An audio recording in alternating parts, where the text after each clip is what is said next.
In this video, we're going to look at the factor theorem and the remainder theorem. Let's start off with the remainder theorem. So just writing this down, we have the remainder theorem.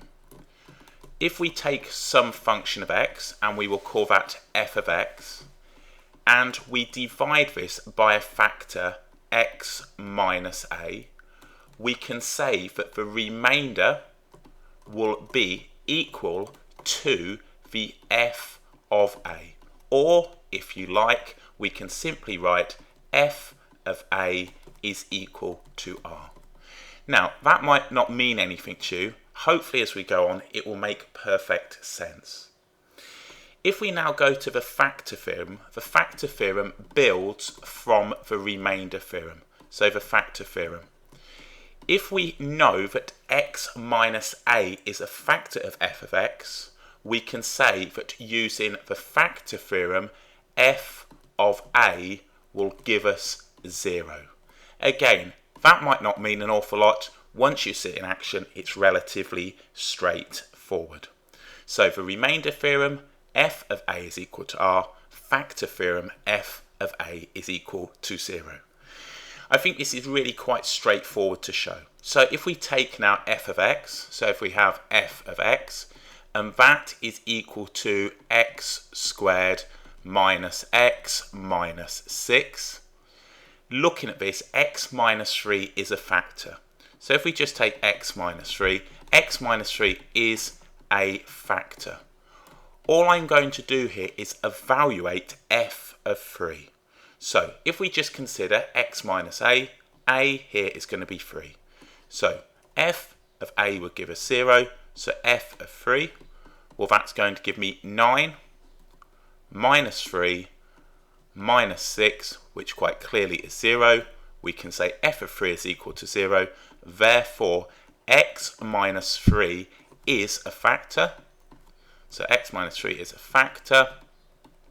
And we can say that x is equal to 3 is a solution to the equation. Now, x squared minus x minus 6 is equal to 0. Now, let's say we chose a factor here now, or I should say if we chose x minus a where a wasn't a factor. So if we just had, for example, x minus 2. So if I just took this linear factor and we did the f of 2, we would get now, substituting this in, using exactly the same, we would have 4 minus now the 2 minus the 6. So what we end up with here is 4 minus 2 minus 6, which is going to give us negative 4. So we can say the f of 2 is equal to negative 4. So when this particular function is divided by x minus 2, the remainder is negative 4. We can use the factor and the remainder theorem a lot quicker than we could using either polynomial long division or equating coefficients. In this particular video, we're going to focus on the factor theorem, and in the next video, we're going to focus on the remainder theorem. Most questions are fairly straightforward once you understand it. Before we go on, I think I just need to do a quick proof of the remainder theorem. If you want to skip that, that's perfectly fine. All I'm going to do is show it. So if we take now a function of x, and we divide that by a linear factor, and we'll take now x minus a, this will give us now a new function, and that will be g of x plus now some remainder. And we can write this as r over x minus a. We've seen this form in a previous video. What I'm now going to do is multiply through by this denominator here, x minus a. That will give us that f of x is equal to g of x multiplied by x minus a, plus, and multiplying through, the x minus a's will cancel, plus r, which is our remainder. If we then evaluate f of x and take x to be equal to a, we can say that f of a will give us g of a, which is our new function. Then we'll have a minus a, this bracket giving us 0, plus r. If we just consider now 0 multiplied by anything is 0, so we can see now that the f of a will be equal to r. And that's how we come about now the remainder theorem. As stated, that's not essential. All you need to know is f of a will be 0 for the factor theorem, and f of a will be equal to r for the remainder theorem. That's just showing how it's done if you're interested in it. So let's go ahead and look at some questions on the factor theorem, and in the next video we will look at the remainder theorem. So, question 7. Show that x plus 2 is a factor of x cubed minus x squared plus x plus 14. So if we just write it out, if x plus 2 is a factor, we can now say that f of negative 2 will be equal to 0. So if x plus 2 is a factor, f of negative 2 will be equal to 0. Don't have to write that out, I'm just showing what I'm doing. Remember, this is of the form here, x minus a, with a being negative 2. So if we do that, we just simply let this be equal to the f of x. So what we'll have now is the f of x will be equal to x cubed minus x squared plus x plus 14. And now f of negative 2, well, negative 2 cubed will give me negative 8. If I square negative 2, that will give me positive 4, so I need to subtract 4. Then we're going to have now minus another 2 plus 14. We can see now that this is going to give us a total of 0. Therefore, now x plus 2 is a factor, and we can say, therefore, x plus 2 is a factor. Quite clearly, you don't need to write this out each time. I'm simply showing if we evaluate now x plus 2 through the function by doing f of negative 2, then we should get 0 if it's a factor. Hopefully the example that we just did here will show quite clearly how it works with a situation that you're comfortable with. So that's question 7. Question number 8. State which of the following are factors of 2x to the 4th plus 3x cubed minus 24x squared minus 13x plus 12. So if we just consider, we need to evaluate these. So if we now just say let f of x, some function of x, be equal to 2x to the 4th plus 3x cubed minus 24x squared minus 13x plus 12. What we're looking at now in question number 1 is evaluating f of 3. So here we've got a is equal to 3. So if we consider what this is going to give us, this is going to give us two lots of 81. 3 to the power of 4 is 81, plus 3 lots now of 3 to the power of 3, which is going to be 27. Minus 24 lots now of 3 squared, which is 9, minus 13 lots of 3 plus the 12. You might want to write all of this out. I'm simply going to go ahead and put it into the calculator. So we've got here 162, so 162 plus 81, that's the second term, and then we're going to have minus 216, that's 24 times 9. Then we've got 13 times by 3, which we need to subtract, which is minus 39, plus the 12. We're hoping this is 0. There we go. So we can say f of 3 is equal to 0. Therefore, we can say that x minus 3 is a factor. So is a factor, and if we set that equal to 0, x minus 3 is a factor. Therefore, x equals 3 is a solution. Okay, let's look at the next one. We need to evaluate f of 1. So f of 1, I'll do this one a bit quicker. 2 plus 3 minus 24 minus 13 plus 12. I could go ahead and work that out. So what's that? 17 minus 37, which is going to give me now negative 20. Hopefully that's right. Therefore, it's not a factor. So x minus 1 is not. X minus 1 is not, because we've got now a remainder of negative 20.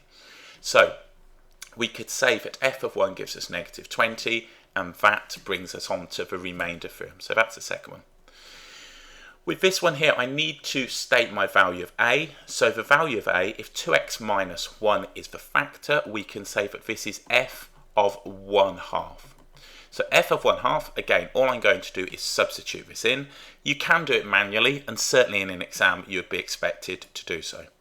What I'm going to do is just put in 0.5 and press equals. So we'll have 2 lots of the answer to the power of 4, plus now 3 lots of the answer cubed, minus 24 lots of the answer squared. Again, you would need to show workings if you were doing this for an exam or your teacher, minus 13 lots of the answer, plus 12. If this is 0, we can say that 2x minus 1 is a factor, and it is. So f of half is 0, therefore 2x minus 1 is a solution. If we do the last one, let's go ahead and do that. What we'll have is the following. Let's substitute in. So this is going to be now f of negative 4. If x plus 4 is the factor we're considering, we need to do f of negative 4. So again, showing full workings in your exam, I'm going to put in negative 4. So we've got 2 lots of the answer to the power of 4, plus 3 lots of the answer to the power of 3. What you could do, of course, is set this function up and substitute in negative 4 instead, and in the last one a half. So all you're doing is changing over the value. Entirely up to you on how you want to do it in the calculator.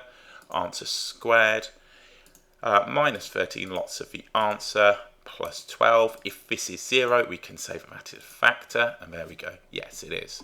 So f of negative 4 is 0. Therefore, we can say that x plus 4 is a factor of this particular quartic equation.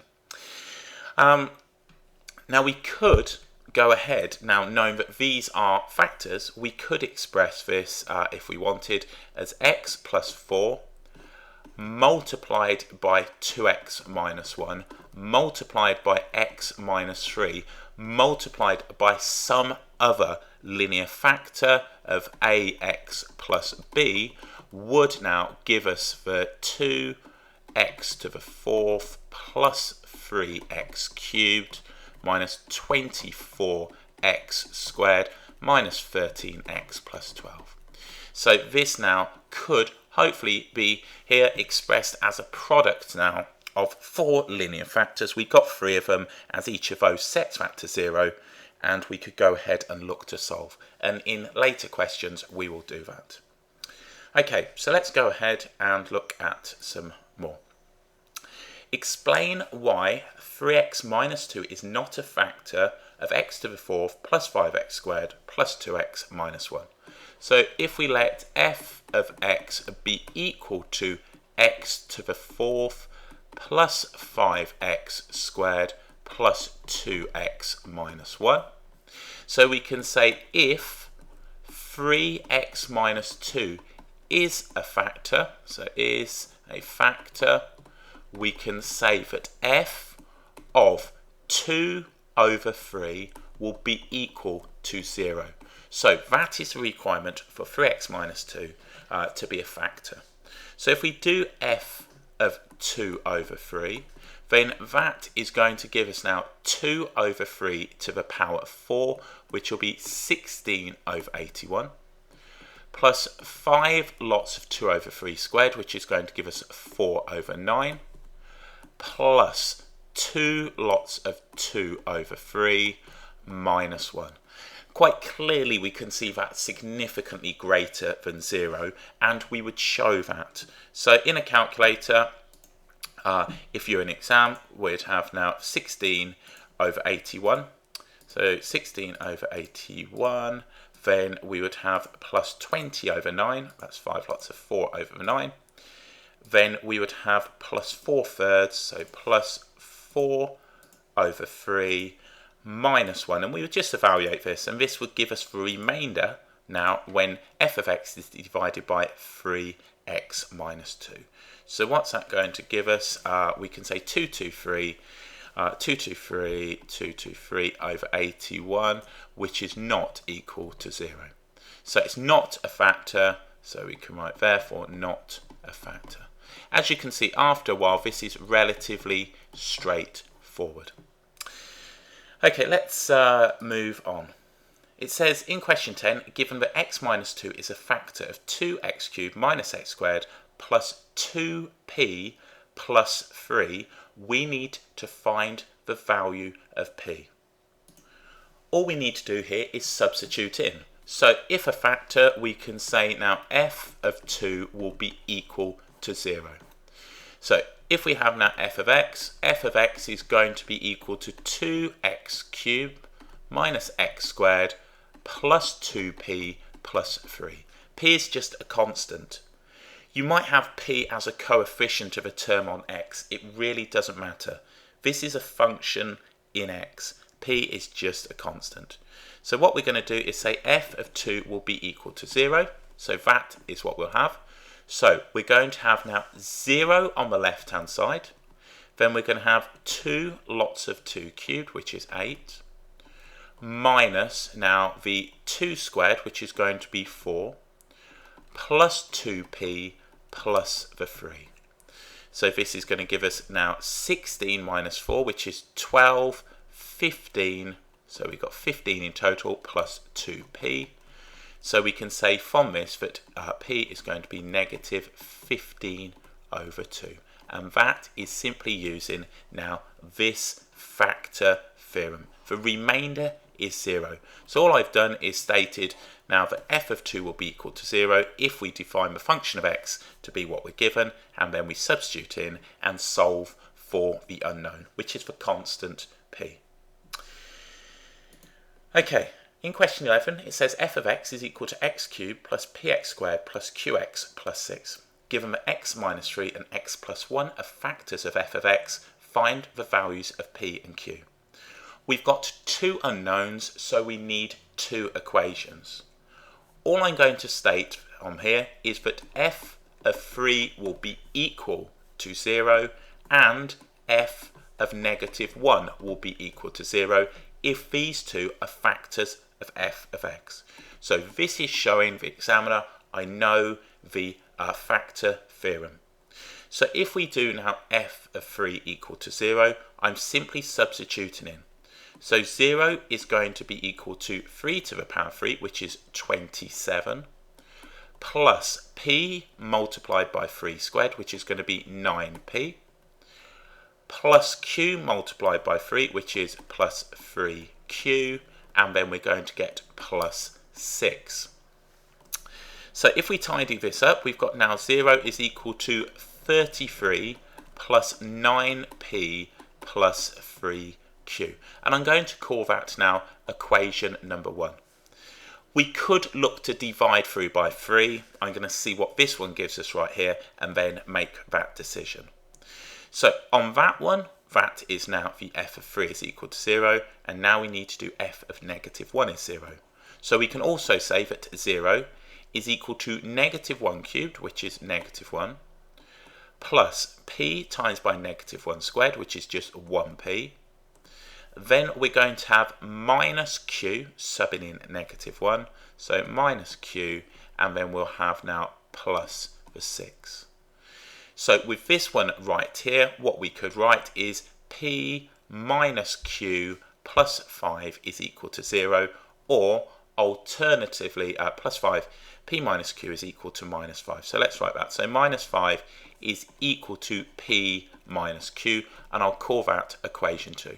All we're doing here is simultaneous equations. So if I divide this one by 3 and rewrite it, we can have now negative 11 is equal to 3p plus q. And that is equation 1. So all I've done is subtracted the 33 from both sides and divided through by 3. So from here, we're going to now add these. So we're going to have on here, adding them together, negative 16 will be equal to, and adding these two together, 4p, and the q's are going to cancel. So from here, we can see that p is going to be negative 4. So p is equal to negative 4. And then we simply substitute in to get the value of q, and you can choose either equation. So I'm going to substitute it into equation 2. So we got minus 5 or negative 5 is equal to negative 4, and then we're going to have minus q. Adding 4 to both sides, negative 1 is equal to negative q. Therefore, from here we can say that q is equal to 1. So all I've done is use simultaneous equations to go ahead and solve. So that's what we've got, values of p and values of q. And of course, if you want to check those, just go ahead and substitute them in. So if you want to substitute in here, you can do. If you don't and you want to go from the beginning, you certainly can.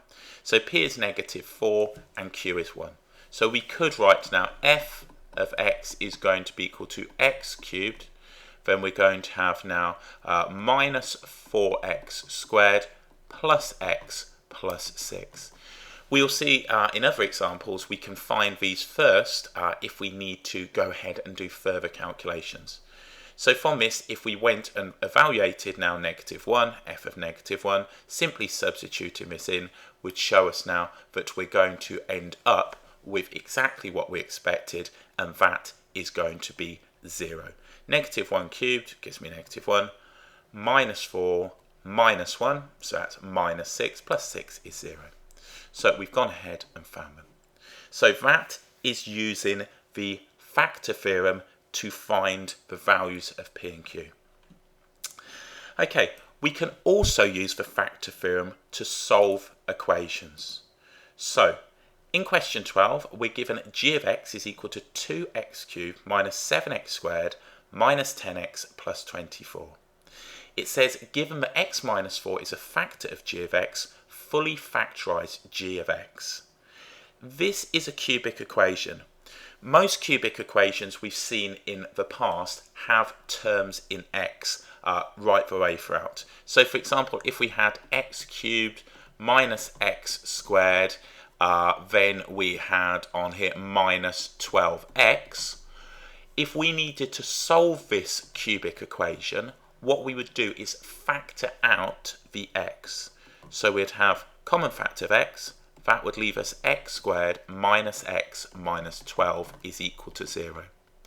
What we now have is the product of a linear multiplied by a quadratic.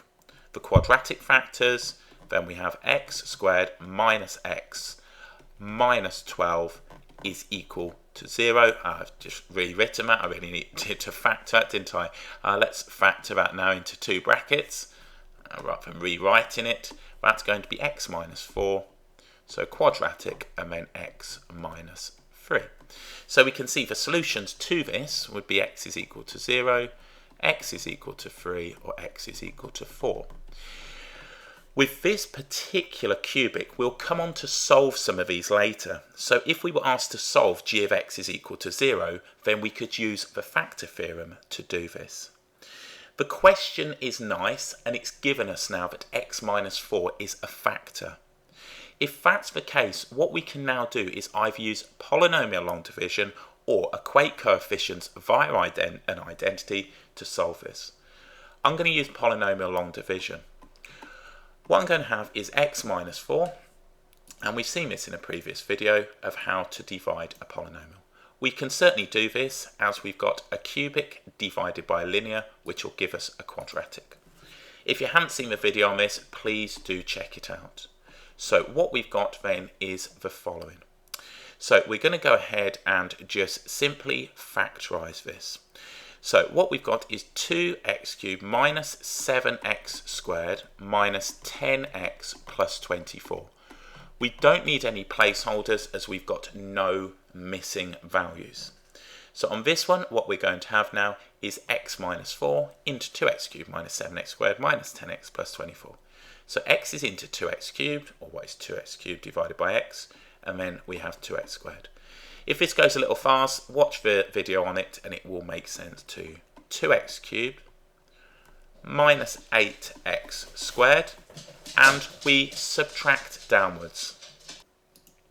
So subtracting down from here, we've got 2x cubed minus 2x cubed, which will give us 0. Negative 7x squared, subtract negative 8x squared will give us plus x squared. We bring down now the negative 10x. X is into x squared will be plus x. We multiply down, we're going to get plus x squared minus 4x. We subtract downwards 0 minus 6x and bring down the plus 24. So what we're going to get from here now is negative 6. We multiply down negative 6x, and then we're going to get plus 24.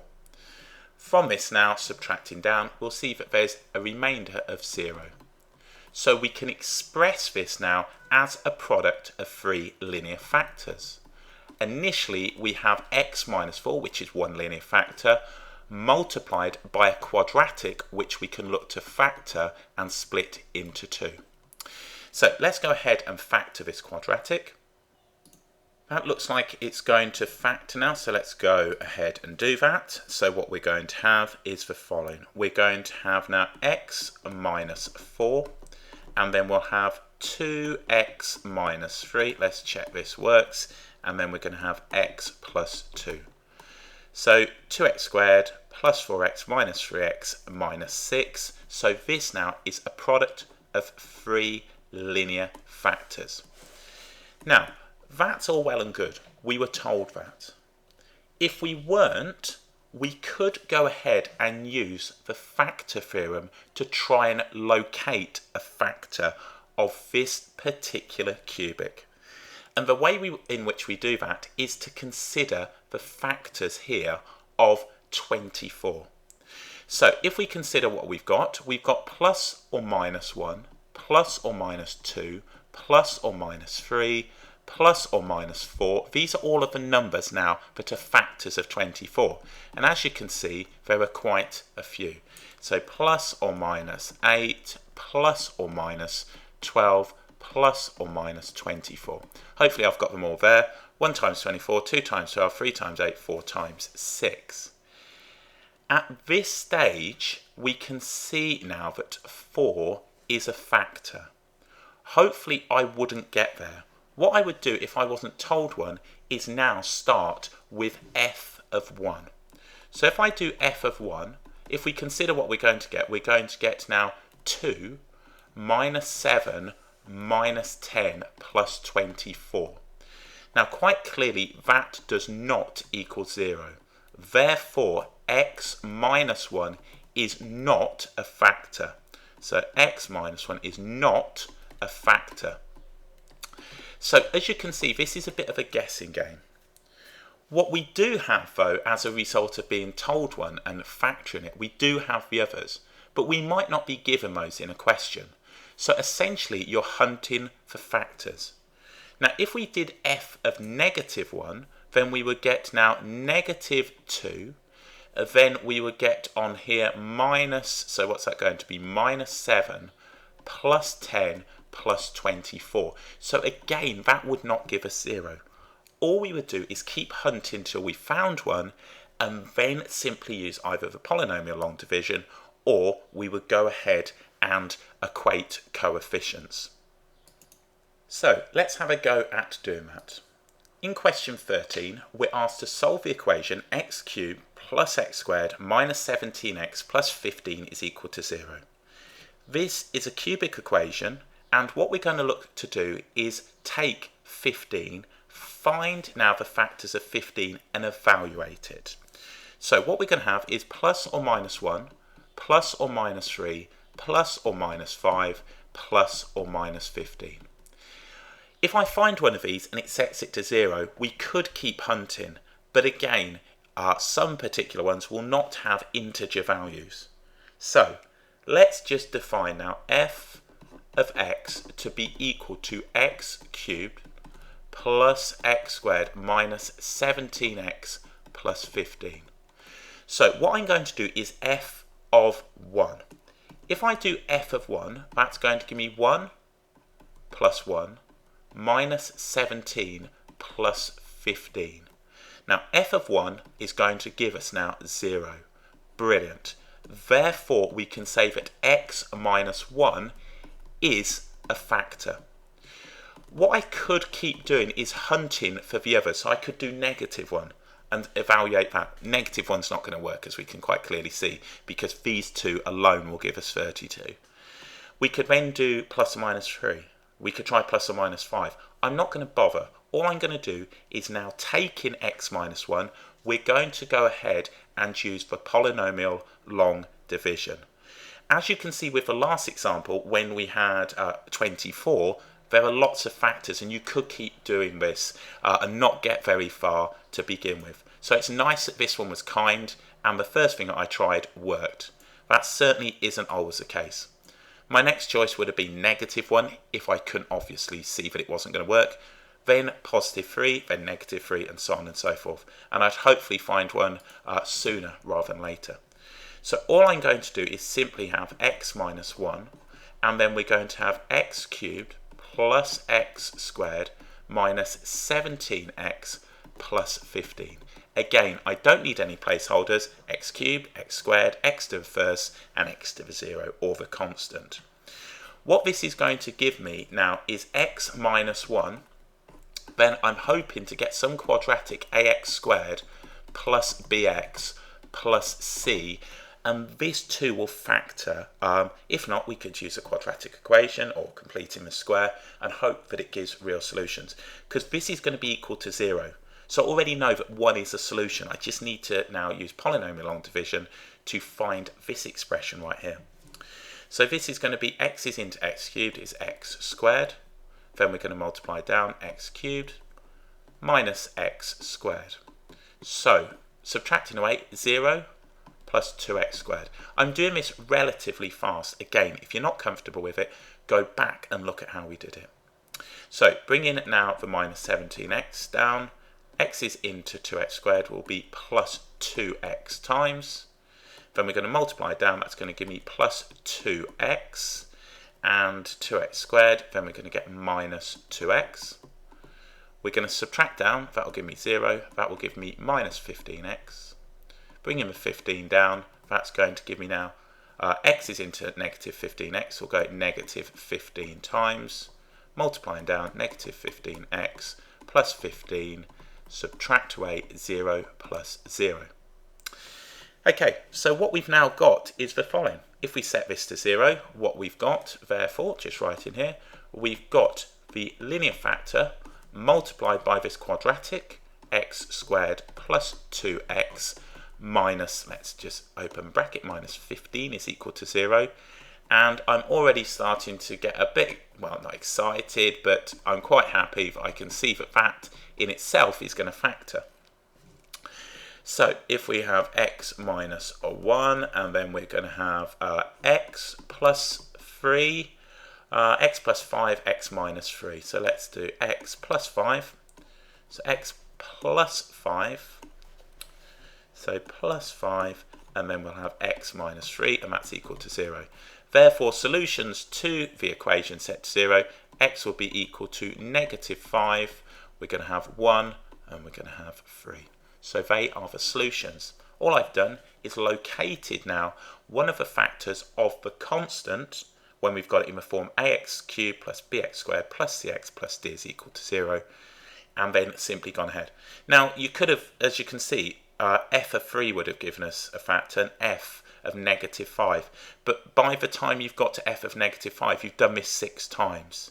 And if we look at this example right here, quite clearly here, you're never going to try f of 1.5 because it doesn't appear in the list. And that's why you need to be mindful that it isn't just a case of just keep going down the numbers and you'll find them all. Because the coefficient here is 2, then we can see that this factor, this linear factor, is going to give rise to a non-integer solution.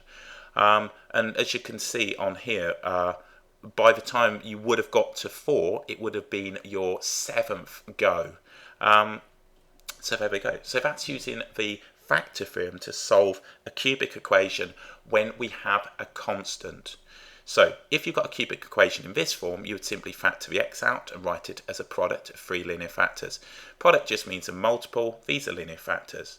But if we've got now a constant on the end, we simply now write out the factors of this and then evaluate, hope one of them sets to 0, and then go ahead and use one of our techniques to divide the polynomials and then express it as a product of 3 linear factors if we can, and go ahead and solve. So there we go, that's a factor theorem. in the next video we will look at the remainder theorem.